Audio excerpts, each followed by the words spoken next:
Lieber Herr Vanberg, lieber Altrektor Jäger, lieber Kollege Feld, sehr geehrte Damen und Herren. Es ist mir eine außerordentliche Ehre, als Sprecher des Instituts für Wirtschaftswissenschaften einige Worte anlässlich des 80. Geburtstages unseres geschätzten Kollegen Viktor Vanberg mit Ihnen teilen zu dürfen. Ich persönlich kam vor fast genau 15 Jahren als frisch berufener Professor ein halbes Jahr vor seiner Emeritierung an die Universität Freiburg. Trotz dieser kurzen gemeinsamen Zeit habe ich dennoch mitbekommen, dass Herr Vanberg nicht nur ein geschätzter Kollege, sondern auch Freund und Mentor vieler innerhalb unserer Fakultät war. Auch seine Abschiedsvorlesung zum Thema Markt und Staat in einer globalisierten Welt, die ordnungsökonomische Perspektive, war für mich ein prägendes Ereignis. Der Vortrag war ein inspirierender Einblick in die Welt der Ordnungsökonomik, die er mit so viel Hingabe und Leidenschaft erforscht hat. Das Gedankengerüst der Ordnungsökonomik ist nichts weniger als der Grundpfeiler der sozialen Marktwirtschaft in Deutschland und dient nach wie vor als wirtschaftspolitischer Kompass. Noch in seiner Abschlussvorlesung stellte er Überlegungen an, wie er die soziale Marktwirtschaft wettbewerbsrobust in einer globalisierten Welt wie die bestehen kann. Seine wegweisenden Beiträge zur Weiterentwicklung des ordnungsökonomischen Denkens, zur Überführung der Ordnungsökonomik in die moderne Ökonomik haben die Tradition der Freiburger Schule wesentlich gestärkt. Das geschah in einer Zeit, als die Ordnungsökonomik in Deutschland in schweres Fahrwasser geriet und viele Ordnungsökonomikprofessuren verschwanden. Als Professor hat Kollege Vanberg nicht nur Wissen vermittelt, sondern auch Generationen von Forschern und Studierenden, aber auch Politiker, sowohl in Deutschland als auch im Ausland, inspiriert und geprägt. Seine Leidenschaft für sein Fachgebiet und sein Engagement für exzellente Lehre und Forschung sind vorbildlich und haben unser Institut, unsere Fakultät, das Walter Eucken Institut und die gesamte akademische Gemeinschaft bereichert und maßgeblich geprägt. So ist es nicht überraschend, dass sein Werk auf fruchtbaren Boden fiel und increasing returns produziert. So setzt das Walter Eucken Institut unter Leitung seines Nachfolgers Lars Feld die erfolgreiche Arbeit fort und kann zusätzliche Akzente in der Ordnungstheorie und Politik setzen. Auch die kommende strategische Neupositionierung der Wirtschaftswissenschaften wird die Tradition der Freiburger Schule vor dem Hintergrund neuer Herausforderungen wie etwa Digitalisierung, künstliche Intelligenz oder dem Klimawandel berücksichtigen. Möglicherweise sind 80 Jahre ein Zeitpunkt, an dem die meisten Menschen sich bereits im Ruhestand befinden. Aber Kollege Vanberg denkt nicht daran. Seine Neugier und sein Eifer für die Wissenschaft sind ungebrochen. Und er bleibt eine wichtige Säule unserer akademischen Gemeinschaft. Lieber Herr Kollege Vanberg, im Namen des gesamten Instituts möchte ich Ihnen zu diesem besonderen Geburtstag herzlich gratulieren. Sie sind ein Vorbild für uns alle und wir freuen uns darauf, weiterhin von Ihrer Erfahrung und Ihrem Wissen zu profitieren. Möge Ihr 80. Geburtstag der Beginn eines weiteren aufregenden Kapitels in Ihrem Leben aufschlagen, gefüllt mit Gesundheit, Freude und neuen wissenschaftlichen Entdeckungen. Vielen Dank.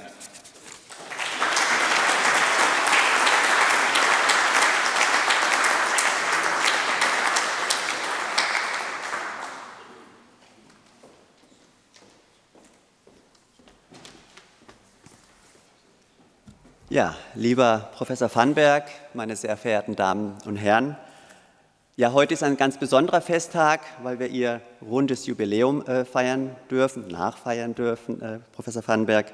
Im Namen des Forums Ordnungspolitik möchte ich Ihnen alles Gute wünschen. Herzlichen Glückwunsch zum 80. Geburtstag. Und wir im Vorstand und unser Beirat, wo ja auch einige Beiräte heute Abend da sind, unser Kuratorium und über 200 Mitglieder senden Ihnen die allerbesten Grüße zum heutigen Ehrentag. Wir wünschen Ihnen alles Gute, Glück und vor allem viel Zeit jetzt mit Ihrer Familie und Freunden, hoffentlich auch für Ihre Interessen, dass die jetzt endlich mal die notwendige Zeit finden und natürlich weiterhin gute Gesundheit. Ich möchte heute nicht auf Ihre wissenschaftlichen Leistungen eingehen, auf Ihre großen, unbestrittenen Einfluss auf die Weiterentwicklung und Überführung des Ordoliberalismus in die Moderne, auch nicht, dass Sie den Ruf der Freiburger Schule weit über die Grenzen hinausgetragen haben, auch nicht auf Ihre enge Beziehung zu James Buchanan. All das überlasse ich viel berufeneren Munden, die ja heute Abend zahlreich anwesend sind. Nein, ich möchte Sie heute Abend eigentlich ehren als großen Menschen, als große Persönlichkeit und als Spiritus Rector für unser Forum Ordnungspolitik. Ich habe das große Vergnügen und auch die Ehre, schon seit einigen Jahren jetzt mit Ihnen im Vorstand vom Forum zu sitzen und mit Ihnen zusammenarbeiten zu dürfen. Und dabei habe ich immer Ihre ruhige und besonnene Art besonders zu schätzen gelernt. Während wir, die wir nicht wissenschaftlich tätig sind, gerne mal versuchen, zu Vereinfachungen neigen, weil wir denken, dass wir es unserem Publikum damit auch einfacher machen, haben Sie immer mahnend den Finger erhoben und uns darauf hingewiesen, dass die Wissenschaft immer eindeutig und prägnant ist. Und zu unserem Leidwesen manchmal auch sehr spezifisch. Das hätten wir uns manchmal gern etwas großzügiger gewünscht. Und wenn wir dachten, dass wir eine Erkenntnis aus einem Anwendungsgebiet auf ein anderes übertragen können, weil wir da gewisse Similaritäten sahen, da kam der Wissenschaftler aus Ihnen durch und haben uns davor gewahrt, dass diese Aussage einer validen und gesicherten Grundlage entbehrt. Kurz gesagt, Sie sind unser geschätzter wissenschaftlicher Mentor und eine intellektuelle Institution für uns. Messerscharf in der Analyse und glasklar in der Aussage. Und so haben Sie uns über viele Jahre im Aktionskreis und später dann auch im Forum Ordnungspolitik immer sehr unterstützt und stehen uns auch heute noch mit Rat und Tat zur Seite. Nie laut, aber immer fundiert. Sie haben mit Ihrer reichen wissenschaftlichen Expertise dafür gesorgt, dass wir immer auf sicherem ordnungspolitischen Grund stehen und unsere Aussagen und Positionen auch Hand und Fuß haben. Und als unsere langjährige Vorsitzende Margot Selz vor einigen Jahren mit der Idee aufkam, eine Wanderausstellung zu gestalten über Walter Eucken und die Freiburger Schule, haben Sie sich bei der inhaltlichen Ausarbeitung und Gestaltung der Ausstellung sehr stark engagiert und haben damit dafür gesorgt, dass die Ausstellung hoffentlich nicht nur didaktisch gelungen ist, sondern dass sie auch inhaltlich gefestigt, aber trotzdem verständlich ist. Und dafür sind wir Ihnen sehr dankbar. Bei all dieser intellektuellen Brillanz von Professor Vanberg darf man aber nicht seine humorvolle Seite vergessen. Er hat sogar einen ausgeprägten Sinn für Humor. Feingeistig, leise im Ton, aber immer sehr treffend. Und ich erinnere mich gern, wenn Professor Vanberg zu einer humorvollen Replik ansetzte, wie oft ein verschmitztes Lächeln über sein Gesicht huschte. Sein Sinn für Humor, aber auch seine musikalische Seite hat Professor Vanberg auch bei unserem 40-jährigen Jubiläum unseres Vereins gezeigt. Hier dichtete er die Marseillaise auf den Aktionskreis Freiburger Schule um sie dann in stilechter Montur mit Zylinder und donnerndem Bariton zum Besten zu geben. Lieber Professor Vanberg, Sie wissen vielleicht, dass ich mich auch persönlich Ihnen eng verbunden fühle, und zwar, weil Sie auch schon jahrelang mit meinem Vater zusammengearbeitet haben. Zu der Zeit, als Sie Direktor des Walter Eucken Instituts waren, war mein Vater ja Vorsitzender des Kuratoriums. Und ich glaube, sagen zu können, dass sich hier zwei Brüder im Geiste getroffen haben, die sich nicht nur persönlich sehr schätzten, sondern auch die gleichen Ansichten über die Herausforderungen unserer freiheitlich-sozialen Wirtschaftsordnung hatten, die im Ordoliberalismus nicht nur ein geniales Entmachtungsinstrument sahen, sondern der Ordnungspolitik auch ein gemeinsames Zielbild vor Augen hatten für ein Wirtschaftssystem, das für die Herausforderungen der Zeit gewappnet ist. Und es war auch mein Vater, der mein Interesse an der Ordnungspolitik weckte und schließlich dazu führte, dass ich auch beim Forum und damals Aktionskreis gelandet bin. Und dass, nachdem Sie jahrelang mit meinem Vater zusammengearbeitet haben, wir jetzt dann seit Jahren zusammen im Vorstand des Forums sitzen und zusammenarbeiten und an ähnlichen Themen arbeiten, freut mich persönlich sehr und damit schließt sich auch für mich ein Kreis. Lieber Herr Professor Vanberg, Sie sind dem Forum Ordnungspolitik, dem Aktionskreis und dem Forum seit Jahren eng verbunden. Dafür möchten wir uns ganz herzlich bei Ihnen bedanken. Bitte bleiben Sie uns weiterhin gewogen. Ihnen alles Gute und frisch auf für die kommenden Jahre. Herzlichen Dank.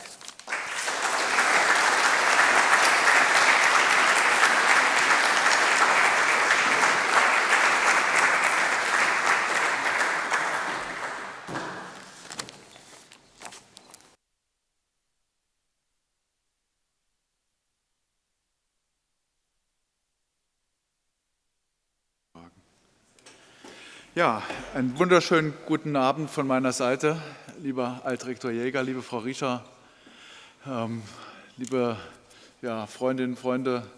Ich bin froh, dass Sie an einem Freitagabend alle hierher gefunden haben. Das ist ja nicht selbstverständlich an einem Freitag und schon gerade nicht in Freiburg. Wir sind hier zum Feiern, aber eben nicht nur zum Vergnügen. Ja? Und deswegen wechsle ich jetzt ins Englische, denn wir sind ja eingebettet in eine internationale Konferenz mit internationalen Gästen, die auch in der Lage sein sollten zu verstehen, was ich sage. Und da Sie alle Englisch verstehen und sprechen, ist es wahrscheinlich so am besten. So I'm going to switch to English. I have given the following title to my talk: Individualism, Rationality and Rules, a Life in Ordoliberal Thought. And well, the structure of my talk is more or less reflected in this title. I have one section on individualism, one section on rationality, and one section on rules and order. And I have embedded this in, this life in ordoliberal thought, in the first part and in the final part. So the first, A Life in Academia, part 1, so to speak. On August 12, 2023, Viktor Vanberg celebrated his 80th birthday. So we are a bit late, Viktor. Congratulations still. But you know, August is a bad time to give to have such a conference and such an event, and therefore we thought it would be better to go to September. So please apologize for this, delay in celebrating your 80th birthday. Blessed with a fruitful and productive life in academia, his publications cover a bit more than 50 years of thinking in the social sciences. This is an amazing long span of publishing. Aside his early contributions on George Hohmann's social exchange theory, for example, Viktor's first longer confrontation with the theory of politics dates from the year 1973. It is a small book, I have it with me. This one, entitled Wissenschaftsverständnis, Sozialtheorie und politische Programmatik. The translation of this title is Understanding of Science, Social Theory and Political Program. Viktor clarifies early on in his life key characteristics of liberal thought, as opposed to collectivism and totalitarianism. His analysis is embedded in the contrast between the French and the Anglo-Saxon Enlightenment, characterizes the different perspectives of liberalism and collectivism on truth in politics, and clearly shows that a definition of politics as a problem of cognition leads to a subordination of individuals under a knowledgeable and thus ruling class, finally abolishing individual freedom. Reading this book, I have been reminded again and again of the one or the other debate of the past and also of current ones, for example, as to how best to cope with the challenges of climate change, a debate that has its totalitarian drifts on one side and a Popperian piecemeal social engineering perspective on the other, but this is beyond the scope of my talk. So we want to have a party tonight, so I'm not going to talk about this. Certainly, Viktor's thinking on liberalism started earlier, as testified by the contribution on Hohmann's social exchange theory, but this early monograph should be seen as the starting point of Viktor Vanberg's scientific approach to the social sciences. Indeed, by training, Viktor is a sociologist. He studied sociology at the University of Münster, where he graduated in 1968. Moving to Berlin, in the next step, he pursued a doctorate in sociology at the Technical University of Berlin and finished this Berlin phase of the young family, the young Vanberg family, meanwhile grown to 4, in 1974, with a doctoral thesis entitled Die zwei Soziologien, Individualismus und Kollektivismus in der Sozialtheorie. And here the translation is The Two Sociologies, Individualism and Collectivism in Social Theory.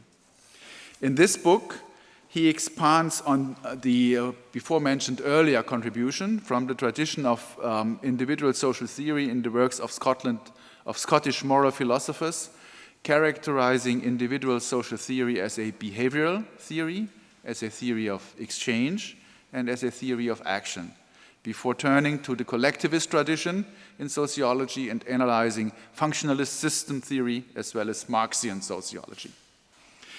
Today, sociologists in Germany from time to time acknowledge that Viktor's dissertation was the beginning of a new phase in German sociological thought, finishing the dominance of neo-Marxian and other macro-theoretical approaches. However, in the late 60s and these early 70s in Berlin, the situation was much different.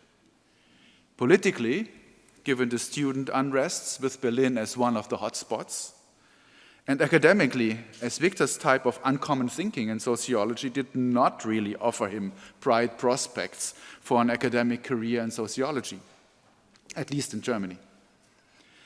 But Viktor continued, following his academic ambitions and returning to the University of Münster, where he worked as a postdoctoral researcher until 1983.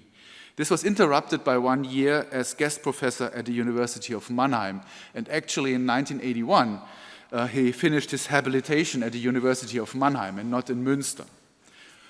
I could say, and I want to say, under the supervision and with support of Hans Albert, I think it is fair to say this, although we all know that habilitations are supervised by the faculty overall and so on, but actually it was Hans Albert who was instrumental here. Hans Albert, as some of you might know, is the German philosopher, though with a sociology chair he was, in the tradition of critical rationalism, whose work Viktor Vanberg extensively cited already in this early monograph on social theory and in his dissertation on the two sociologies. And Hans Albert certainly promoted Viktor's career. His habilitation, Viktor's habilitation, entitled Markt und Organisation, individualistische Sozialtheorie und das Problem korporativen Handelns. I also translate this as Market Organization, Individualistic Social Theory and the Problem of Cooperative Action, somehow testifies this. In this book, Vanberg explores the individualistic perspective in a market and in an organizational context, in particular focusing on collective action and decision-making. The development of Vanberg's thinking in the direction of rule-based decision-making and thus constitutional economics can be observed very early and very clearly in this habilitation thesis, but also a bit before. With the postdoctoral phase at the University of Münster coming to an end, finishing the period with this habilitation at the University of Mannheim, still not really improved prospects for an academic career in sociology in Germany, given the dominance of the collectivist sociologists in most German faculties. The question for the Vanberg family, meanwhile grown with another offspring to 5, and all 3 are there, became pressing. What to do next? It happened that already in the beginning of 1981, Viktor attended a conference in Freiburg. The conference had the title Philosophical and Economic Foundations of Capitalism. It was funded by the Liberty Fund. Viktor presented a paper in which he took up James Buchanan's critique of Friedrich August von Hayek's evolutionism in constitutional political philosophy or political economy, depending on whether you stand on Hayek's side or on Buchanan's side. By analyzing Hayek's spontaneous order as an unintended outcome of individual action within general abstract rules and not of individual design, exploring his constructivism critique and confronting this with Buchanan's contractarianism. This paper was later in 1981 published in the small booklet series of the Walter Eucken Institute, and I also brought a copy of it with me. So I left the habilitation and the dissertation at home, in addition to your, to Hayek's sensory order with your extensive introduction. So I left this at home. It was too heavy. Huh? So when you look at this paper, this clarifies that both approaches are much closer together and can be squared with each other if properly interpreted. My reading has always been up to date that Hayek is not fully consistent in his evolutionary approach to constitutional philosophy. The idea of spontaneous order is well taken by Hayek, but the evolution of general abstract rules, probably not. The problem being that those general abstract rules themselves, in Hayek's view, are the result of a gradual evolution as unintended outcome of the interaction of individual aspirations. And this characterization leaves the impression that both the spontaneous order and the general abstract rules that overwhelm them as unintended consequences of individual actions and decisions are rather differentiated by timing than by anything else. And, well, this is not satisfying somehow, at least not to me. Well, the first would emerge fast in day-to-day decision-making, like e.g. in the market and in market outcomes and market interactions, and the second evolving more slowly and gradually across time. This is the impression you get when you read the works by Hayek. And this impression is further strengthened by Hayek's critique of constructivist rationalism, arguing against the design of institutions as contradicting the evolution of law.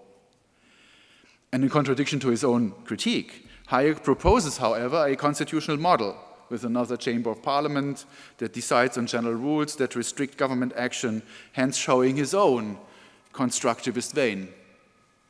How could this inconsistency be solved? According to Buchanan, Hayek is wrong. Buchanan criticizes Hayek from a contradictarian perspective by stating that the evolutionary process may result in good or bad outcomes, institutional outcomes, but also outcomes in day-to-day politics, and needs to be open to institutional revision. Each element of rules and institutions can be tested regarding its correspondence with a genuine social contract between all actors in a social consensus. If the status quo is inefficient in the sense that it is not in line with this consensus, there must be individually designed constitutional change.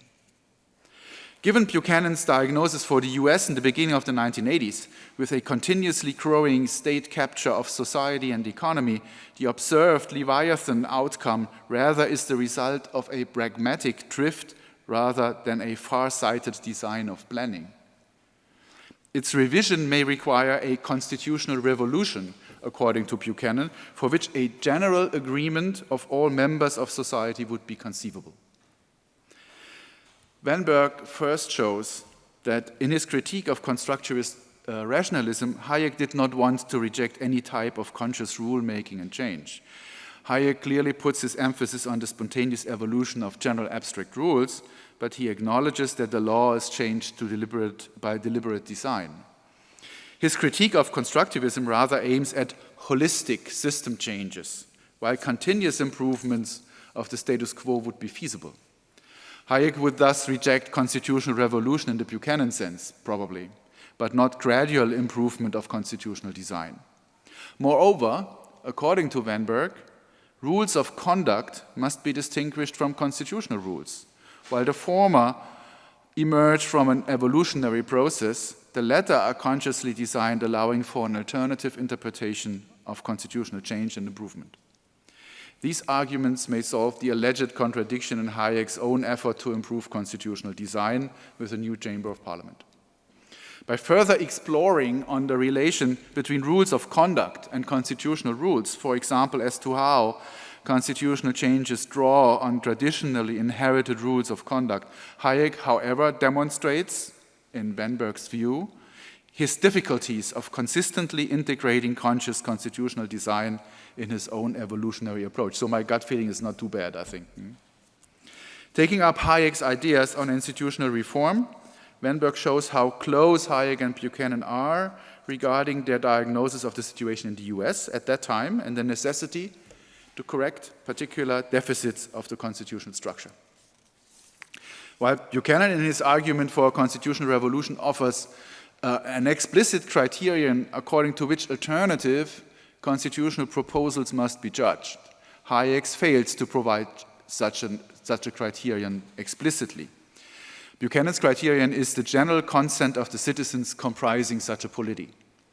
Hayek does not mention this explicitly, as I said, but he refers to the consensus of the participants as the final source of legitimacy of constitutional rules. And thus, at least implicitly, Hayek's and Buchanan's thoughts on constitutional reform could be aligned. I do not know whether this 1981 paper actually opened Viktor Vanberg's route to a position at the Center for the Study of Public Choice at George Mason University. I only speculate. Perhaps he caught Buchanan's attention earlier at Alpbach or wherever. I was still a kid then, so I don't know this. Certainly, Buchanan acknowledged Vanberg's efforts to bring Hayek's constitutional political economy in line with Buchanan's constitutional economics, as his epilogue to this Vanberg paper shows. Still, however this might have been, the journey of the Vanbergs could continue with another step in Viktor's academic career, first as a visiting research associate at the Center for the Study of Public Choice from 1983 to 84, and second as a professor of economics at George Mason University, first visiting, then associate, and then full, until 1995. I could shed some, I had the possibility to read the letters of recommendation that Jim Buchanan and Friedrich Hayek wrote to Karen Vaughan, who is also present in the audience. And I think they testify how highly both appreciated Viktor's work. This narrative about Viktor Vanberg's, academic career from the beginning until his move to the US, drawing on key publications, now offers the possibility to interpret his scientific contributions more systematically. Up to this point, I have only referred to the contents of these key publications without exploring as to how their key characteristics are recurring themes in Vanberg's work, and as to how they allow for a more conclusive development to constitutional economics and to ordoliberalism. These key characteristics are, first of all, individualism, second, his interpretation of rationalism, and then this all leads to his contributions to constitutional economics and ordoliberalism. And then I'm going to finish with some remarks on this second part of the journey. So, individualism. It is a central theme in Viktor Vanberg's research, and his interpretation of individualism exposes him as a true liberal. This characterizes his original posture and is not an attitude he acquired under the influence of Buchanan, can be shown in the early works already. For example, in the Vanberg 1973 book, or booklet, I don't know, small book, I should say, yeah? Contrasting a totalitarian and a liberal understanding of politics, he demonstrates how important individual freedom is for his own thinking. It is clear right from the start where his sympathy lies. Yeah. According to this analysis in 1973, the purpose of politics in a liberal perspective consists in ensuring that people who follow their own individually different interests can live together peacefully. Because their different interests can get into conflict with each other, political decision-making should be able to develop mechanisms to solve those conflicts and achieve a balance of interests. The constitution of a polity should provide for rules and arenas of conflict resolution that allow for this balancing of interests. The rules of the game, such defined, offer the framework within which individuals behave. The problem of political order should be interpreted then as an institutional problem. Institutions should be developed or changed such that a peaceful living together, despite conflicting interests, is feasible, and a concentration of power of particular political or societal groups can be prevented. This requires pragmatic solutions in a continuous process that is open to new experiences and new technologies to cope with particular problems, instead of the design of an ideal order that once and for all solves all problems of humankind. Moreover, a liberal political order aims at restricting and controlling political power by putting it under the rule of law. And this is one of the first publications, so to speak, very clearly designed. In contrast, a totalitarian understanding of politics aims at developing a theory that determines which social conditions are appropriate for human nature and requires the insight as to the true nature of human beings. Politics is thus a knowledge problem, identifying the true human nature and finding then the right way to arrive at this ideal society that is appropriate for that nature. It is this true and recognizable interest of a general will that politics in a totalitarian perspective should realize, against all partial interests, and the most competent interpreters of this general will are then destined to lead. Thus, politics does not aim at balancing different existing and conflicting interests, but should overcome them according to a totalitarian political theory. Central for a totalitarian understanding of politics is the selection of those who should have the power to rule. It is a selection problem. They should have the right knowledge and most competent interpretation of the general will they legitimize for government. This selection problem is more important than restrictions on political power. The theory of totalitarian government is based on the assumption of a sole and exclusive knowledge in politics. So there is no need for checks and balances. And it certainly requires then the subordination of individual interests under this general will of the state. In a totalitarian conception of politics, politics is not required to relate to subjective interests and considerations of the individuals affected by it, because political decision makers represent future human beings as part of the present. This also reminded me of some of our current discussions. While the determination of political goals for a totalitarian interpretation of politics is a question of the right insights, a liberal tradition emphasizes that nobody has the legitimation and should not have the possibility to determine the goals and purposes for other individuals. It aims at establishing a set of rules that allows each individual a free choice of the goals he or she wants to pursue. Individuals are thus only restricted by the rules of the game. Rationality of a political order, in that sense, does not relate to the what, but to the how of political practice. It is obvious in this analysis where Viktor's sympathy lies, that's what I already said. More importantly, however, individuals, according to Vanberg, are seen as the only carrier of values. To improve the legal institutional framework means to improve its responsiveness to the wishes of the individual members of society, a concept that is referred to as normative individualism. And here I quote Viktor from his 1994 book. It is normative individualism is meant, rests on the premise that the ultimate judges on the goodness of social transactions and arrangements are the individuals who are affected by the respective transaction or arrangement. It takes these individuals' necessarily subjective preferences and values as the ultimate source or criterion against which what is good or desirable in the social realm is to be judged. In other words, normative individualism provides an internal standard of evaluation, a standard internal to the individuals concerned. End of quote. Here, in this chapter, Viktor further explores then on normative individualism, placing himself in the tradition of subjectivism. Think about Buchanan's Cost and Choice, but also Lionel Robbins and others. And contractarianism, again, in the area where Buchanan worked heavily.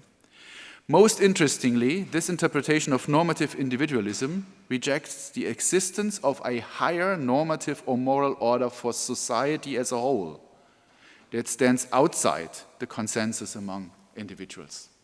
That is, any religious or moral norms, including natural law or something like this, might be part of individual values or not. But they can only become norms guiding collective decision-making if there is a consensus among individuals that they should. Yeah? Such that it can be included in a constitution or in a set of rules that is decided like this.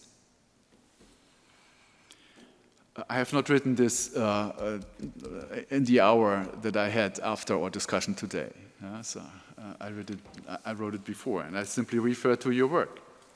Still, Viktor, I have not been successful in finding a clear statement in your work as to the explicit expression of consent in realistic institutional settings. So, for example, different types of democracy or whatever. I will come back to this theme later. Vanberg and Congleton, and Roger should be in the audience as well, Consider reciprocity-type norms in recurrent games with an exit option supporting morality. They show that in such games, these reciprocity-type norms or conditional cooperation may be the dominant strategy if the game is recurrent. And they appear to be most prominent normative standards in collective action overall. By voting for particular rules, for example, of punishment of non-cooperative behavior, even if it's costly for them, individuals signal their own willingness to cooperate to their fellow group members. I wrote a paper on that in 2006 where we looked at it. And it is broad literature on it, mainly experimentally. Conditional cooperation or reciprocity can be interpreted as a kind of self-interested behavior of individuals. As soon as they are realizing that cooperation of all players in a dilemma situation maximizes collective welfare in the long run, and therefore also their individual welfare in the long run, individuals can then use their possibilities to ensure such an outcome, and they often do. It is their own individual norm-seeking that drives these actions and decisions, not an imposition by a benevolent dictator. Vanberg's discussion of normative individualism in constitutional perspective has implications for the normative basis of ordoliberalism. The Freiburg School of Economics and Law started with the idea of providing a framework that leads to a humane and functioning economic, societal, legal, and political order. My teacher, Gebhard Kirchgessner, once criticized, in particular, the descendants of Eucken and his students for assuming dominant knowledge as to which policy choice is in accordance with this order, accusing them of a kind of crypto-normativism. Victor already applied to it in 1988, but I took up his 1997 paper in Ordo. He clearly rejects the idea that there is an outside normative criterion to judge different policy alternatives. Rather, the rules guiding behavior in a humane and functional societal order must be decided by individual consent at the constitutional stage. If adverse political outcomes under a certain set of rules are observed, changes of those rules based on individual consensus may be necessary. I also come to this later point in the end. Vanberg's reinterpretation of ordoliberalism in this sense is important, as Eucken himself put the legal and constitutional framework to the non-economic environment that is not part of his interest and of the economic analysis. Still, Eucken was in favor of competition policy and competition law, and Vanberg shows in several publications that ordoliberalism in the tradition of Eucken is much in line with constitutional economics. Despite the value judgments of proponents of ordoliberalism, like Eucken and Röpke, also their religious predispositions, this cannot be interpreted as the ultimate normative foundation of a polity. Again, individual value judgments alone provide for its normative basis, whether they come from religious predispositions of individuals or from other ethical backgrounds, like the one or the other of us who has never read the Bible. This is most important regarding the social and redistributive policies in the social market economy framework that is so dominant in Germany. Of course, given these elaborations and ramifications of normative individualism in Vanberg's works, it is obvious that methodological individualism as one of the basic assumptions of the economic model of human behavior is also central in his research. So, needless to say this, but for completion purposes, so to speak. The third step is shedding some light on Victor's ideas, thoughts, concept, I would say, of rationality. This is another basic assumption of the economic model of human behavior. It's the rationality assumption. It is often criticized by referring to actual individual behavior that often is irrational or at least only boundedly rational. One answer to this criticism consists in the interpretation of rationality according to the rationality principle. And in its weakest form, it just says, if social outcomes are to be explained by individual action, we as social scientists, we must assume that individuals act somehow rationally, because irrational behavior cannot be explained but only described. The rationality principle is thus a strategic scientific assumption like the causality principle in the sciences. But this is a strategy that really, encountering the argument that we find around in criticizing this rationality assumption, does not carry us very far. In particular, if we know that in our field, in economics, in our science, there is very often the possibility that economists confound rational expectations, for example, in macroeconomics with perfect foresight. You could refer to it the weak rationality assumption, and perhaps this might be sufficient. I leave this to debate. I'm not so sure in that regard. It requires that individuals systematically choose between different alternatives according to their preferences and to their interests, and find out what the better alternative is, given their restrictions in the information space. So this is the weak rationality assumption. It does not preclude any analysis showing that such individual rationality leads to irrational social outcomes. In contrast, these are highly interesting analyses. Viktor Vanberg chooses a different path by distinguishing the rationality principle from the rationality hypothesis, and his interpretation of the rationality principle is similar to the one that I just mentioned as the weak rationality assumption. It assumes that individuals are able to make systematic choices according to their preferences, and thus making sense of their choices at a particular point in time.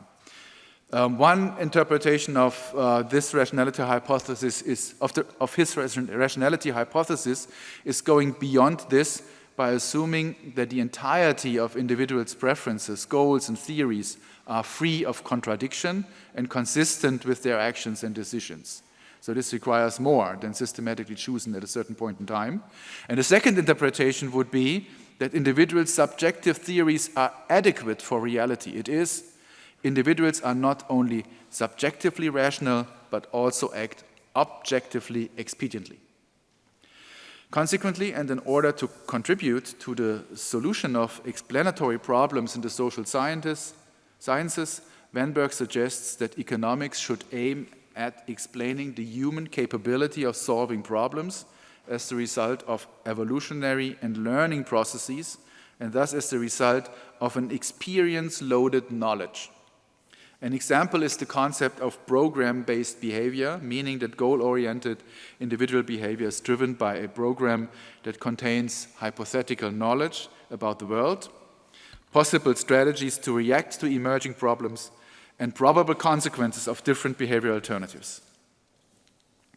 The problem-solving capacity of program-based rationality could only reach as far as the involved knowledge is adequate to the respective situation.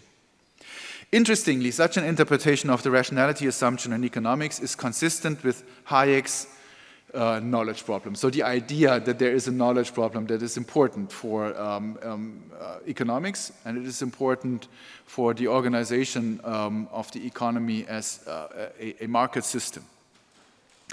Hayek argues that subjective knowledge is only individually available and decentralized, such that no collective entity could assemble and gather it in a similarly efficient way as the price mechanism can.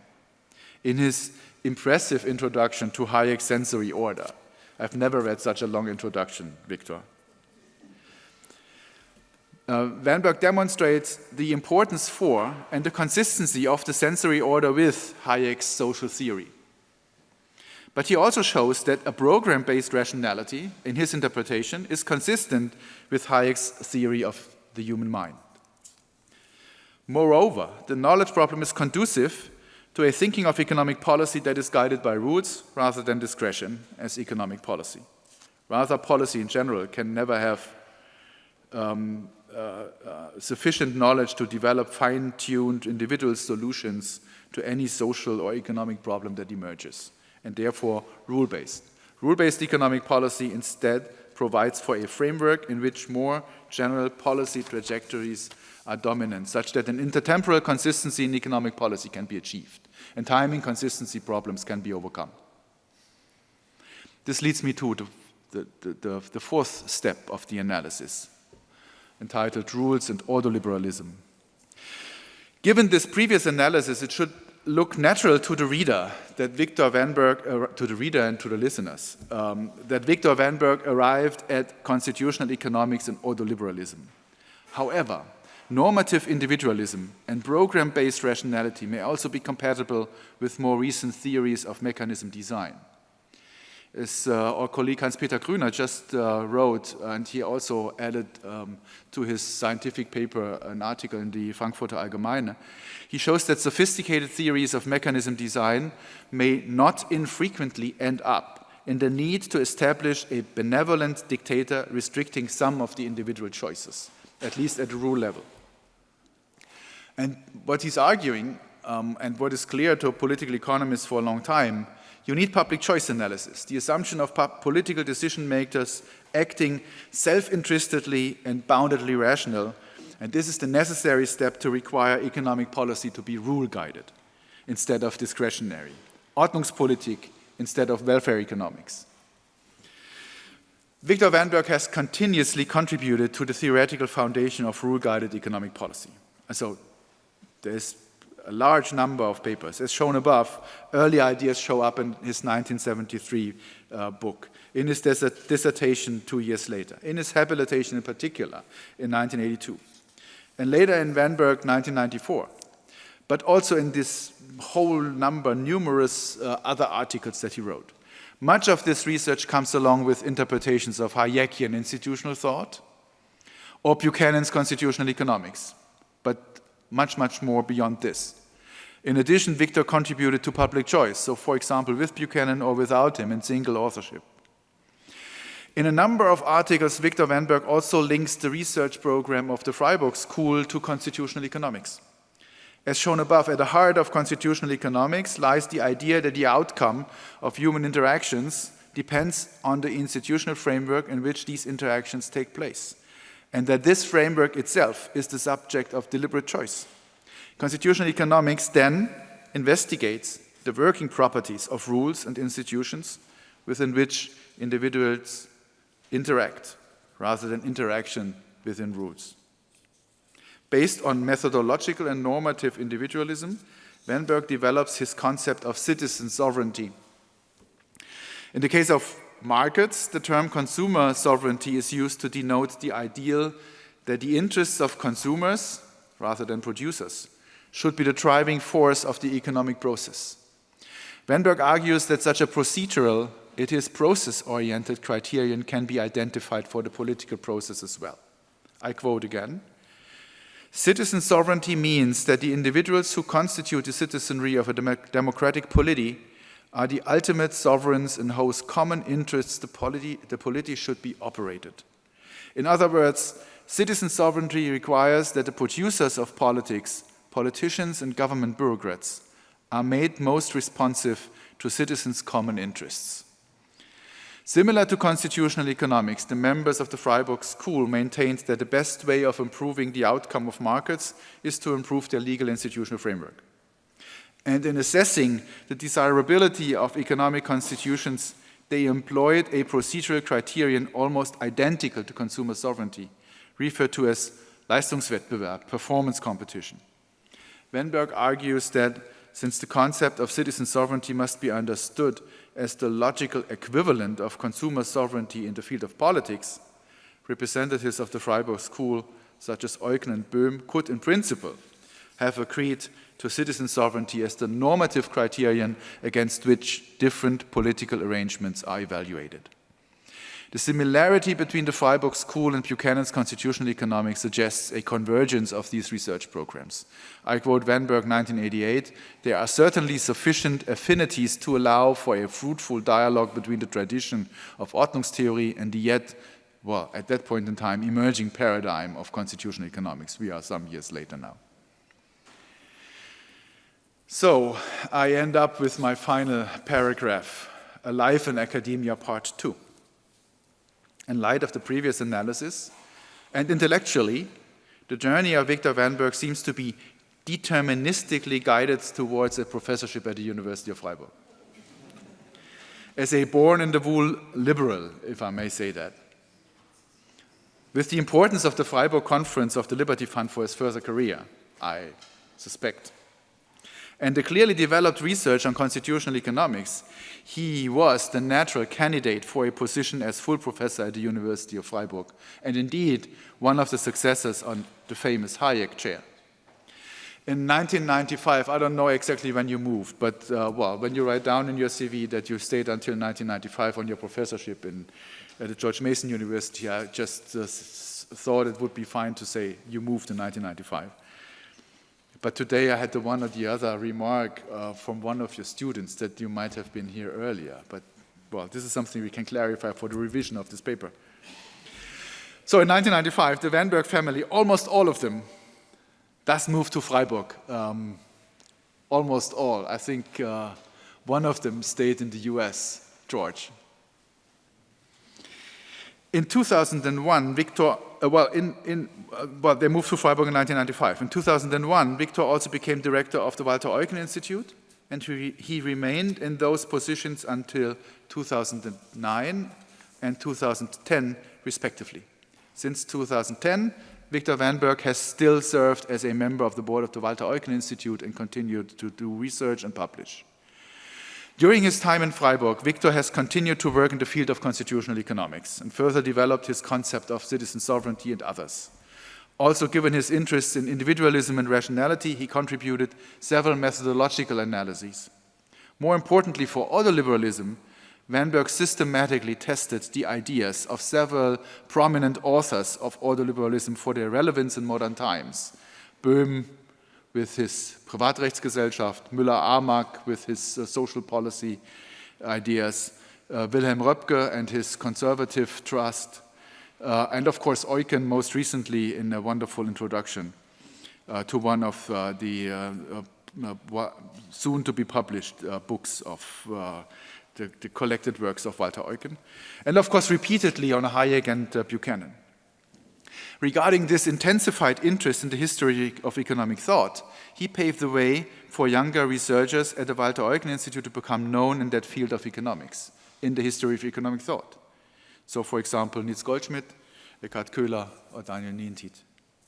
For his successor, Viktor Vanberg's analyses opened the possibility to show that a Buchananite public and political economist may not be such a bad choice for the Institute. Are there any blind spots in Viktor's work? Of course, there are always blind spots in any academic work and in any academic career.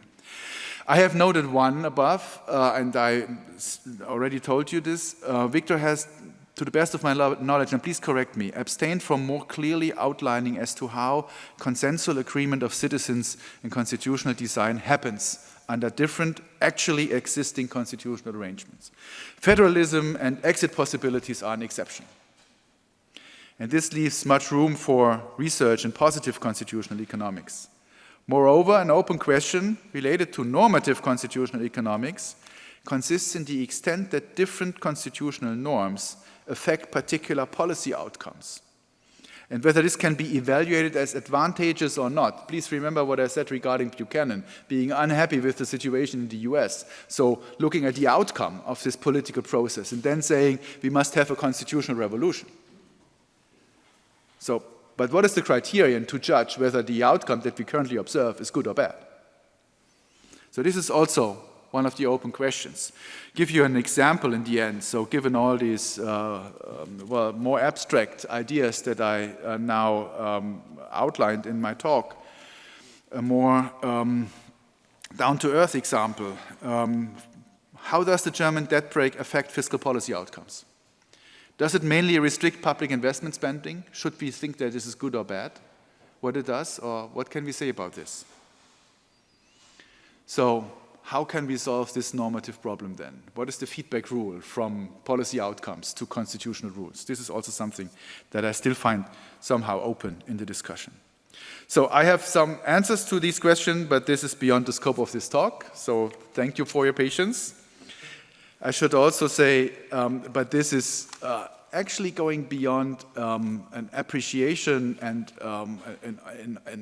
an honor for Viktor Vanberg by saying that well, some of his ideas and his work are carried by his 3 children, by George, by Christoph, Marlies. And so what you are doing is you are continuing somehow in this kind of endeavor. I think this is one of the most important things you could do. Give your children the possibility to continue your work. And I have many examples in people I know, families I know, where none of this actually works. And you are happy if your children perform anyway, in any sense. And of course, they do not need to perform as well. But in addition to all his writings and all his research, Viktor and Monica also finally gave us you 3 for enjoying your research and your thoughts and your discussions. So Viktor, thank you very much. Ad multos annos.